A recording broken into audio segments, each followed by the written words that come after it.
नमस्कार, आदाब, सत श्री अकाल, जय भीम, जोहार। मेरा नाम है नवीन कुमार। हिजाब और नकाब पर बहुत तमाशा इस देश में हो चुका है। आने वाले दिनों में और होंगे, क्योंकि यह खास राजनीतिक धारा को बुर्के से आजादी में लोकतंत्र की आजादी नजर आ रही है। वो निश्चित तौर पर मुसलमान विरोधी हैं, लेकिन जो लोग हिजाब के खिलाफ कटार उठाए घूम रहे हैं, वो जरा अपना भी इतिहास देख लें। उनके चेहरा छिपाने की जगह नहीं मिलेगी और वो उच्च सवर्ण हिंदू हैं, लेकिन वो नहीं बताएंगे कि उनके पुरखों ने जाति के नाम पर औरतों को अपना चेहरा और माथा तो छोड़िए, अपने स्तन तक नहीं ढकने दिए हैं। आपको यह बात अजीब लग सकती है, हैरानी हो सकती है, लेकिन हिजाब की खिलाफत करने वालों के पुरखों ने दलितों को कमर के ऊपर कपड़ा नहीं पहनने दिया है। अगर कोई औरत यह गुस्ताखी कर देती थी तो सरेआम उसका ब्लाउज फाड़ दिया करते थे, और यह उनका अधिकार था, कानूनी अधिकार। इसके विरोध में एक दलित औरत ने अपने दोनों छातियां काटकर अफसरों के सामने पेश कर दिया था। रोंगटे खड़े हो जाते हैं यह सुनकर, लेकिन जो सच है वो सच है, और यह कोई बहुत पुरानी बात नहीं है। 17वीं शताब्दी में दक्षिण के त्रावणकोर राज्य का एक प्रतापी हिंदू राजा हुआ करता था, मार्तंड वर्मा। उसने दलित और पिछड़ी जाति की औरतों पर ब्रेस्ट टैक्स लगा दिया था, यानी स्तन कर। उसने कानून बना दिया था कि निचली जाति की महिलाएं सिर्फ कमर तक कपड़ा पहन सकती हैं।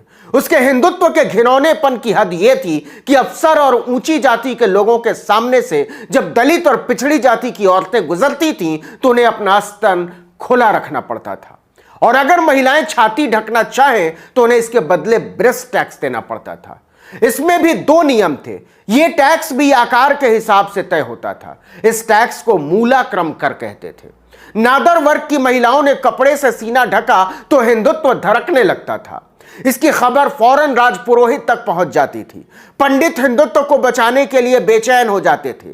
पुरोहित एक लंबी लाठी लेकर निकलता था, जिसके सिरे पर एक चाकू बंधी होती थी, और वो उसी से औरतों के ब्लाउज खींचकर फाड़ देता था। इसके बाद उस फटे हुए ब्लाउज को पेड़ पर टांग दिया जाता था, जिससे कोई और औरत आगे से अपने स्तन ढकने की गुस्ताखी न करे। हिजाब के खिलाफ वही लोग एक बार फिर से लाठी और कटार लेकर निकले हुए हैं। उनके क्रूर चेहरों को पहचानिए कि संस्कृति और सभ्यता के नाम पर वो देश को कहां ले जाना चाहते हैं। कमर से ऊपर कपड़े न पहनने का कानून केवल दलित जातियों की औरतों के लिए नहीं था, दलित पुरुषों के लिए भी था।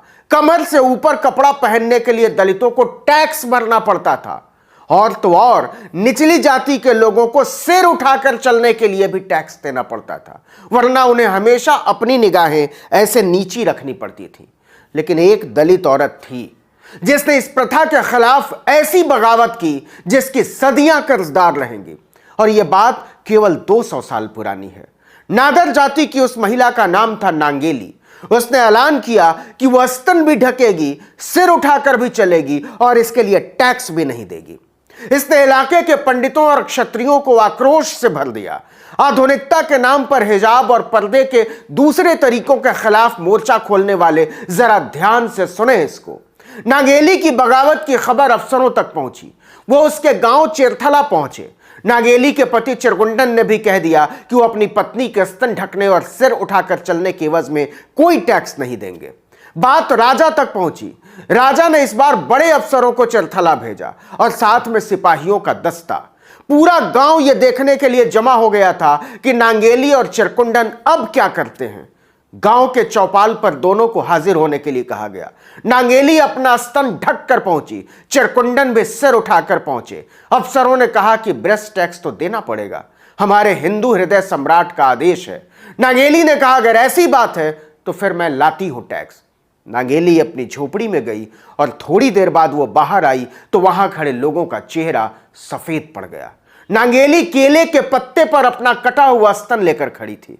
उसके बदन से खून का फव्वारा छूट रहा था। नांगेली जमीन पर गिर पड़ी और उसकी जान चली गई। अफसर और सिपाही यह दृश्य देखकर वहां से भाग खड़े हुए। नांगेली की मौत के बाद उसके पति चिरकुंडन ने भी उसकी चिता में कूदकर अपनी जान दे दी। इसके खिलाफ दलितों ने विद्रोह कर दिया। औरतों ने नांगेली की शहादत के सम्मान में अपने स्तन ढकने शुरू कर दिए, सिर उठाकर चलना शुरू कर दिया और इसके एवज में टैक्स भरने से इनकार कर दिया। नतीजा त्रावणकोर के राजा को ऐलान करना पड़ा कि नादर जाति की महिलाएं बिना टैक्स के भी कमर के ऊपर कपड़े पहन सकती हैं। इसके बाद तो एजवा, शेनार, शनारस और दूसरी दलित जातियों ने भी विद्रोह कर दिया। लेकिन जो हैरान करने वाली बात है वो ये कि स्तन ढकने के लिए हुए इस विद्रोह को दबाने में ब्राह्मण और क्षत्रिय घरानों की औरतें भी बढ़ चढ़कर हिस्सा ले रही थी। अंतिंगल नाम के राजघराने की एक औरत ने खुद एक दलित महिला का स्तन कटवा दिया था। जो लोग आज हिंदुत्व का झंडा लिए घूम रहे हैं उन्हें जरा हिंदुत्व का घिनौना इतिहास भी पढ़ना चाहिए। स्तन ढकने, सिर उठाकर चलने और यहां तक कि चिलचिलाती हुई धूप में सिर पर कपड़ा रखने के लिए भी दलितों पिछड़ों से टैक्स वसूला गया है, उन्हें पीटा गया है, उनकी जान ली गई है। यह सब कुछ हिंदुत्व को बचाने के नाम पर हुआ है। आतंक ऐसा था कि जिन इलाकों ने इसके खिलाफ बगावत किया उनके पीछे राजा से लेकर पंडित, पुरोहित, पुलिस सब पड़ गए थे। हजारों बागियों को पकड़े जाने के डर से श्रीलंका भागना पड़ा। उन्होंने वहीं के चाय बागानों में मजदूरी शुरू कर दी और फिर वहीं बस गए। इस पर लगाम तब लगी जब 19वीं सदी में अंग्रेजों का दखल बढ़ने लगा। 1814 में त्रावणकोर के दीवान कर्नल जॉन मुनरो ने ऐलान किया कि अगर महिलाएं ईसाई बन जाएं तो उन पर हिंदुओं का यह नियम लागू नहीं होगा, वो बिना टैक्स दिए स्तन ढक सकती हैं। मुनरो के इस आदेश से ऊंची जाति के लोग बौखला उठे। इस अकेले कानून की वजह से बहुत सारे दलितों ने ईसाई धर्म को स्वीकार कर लिया। लेकिन 1859 में अंग्रेजी गवर्नर चार्ल्स ट्रेवेलियन ने महसूस किया कि इस कानून की वजह से सवर्ण अंग्रेजों के खिलाफ हो गए हैं। उसने इस नियम को खत्म कर दिया।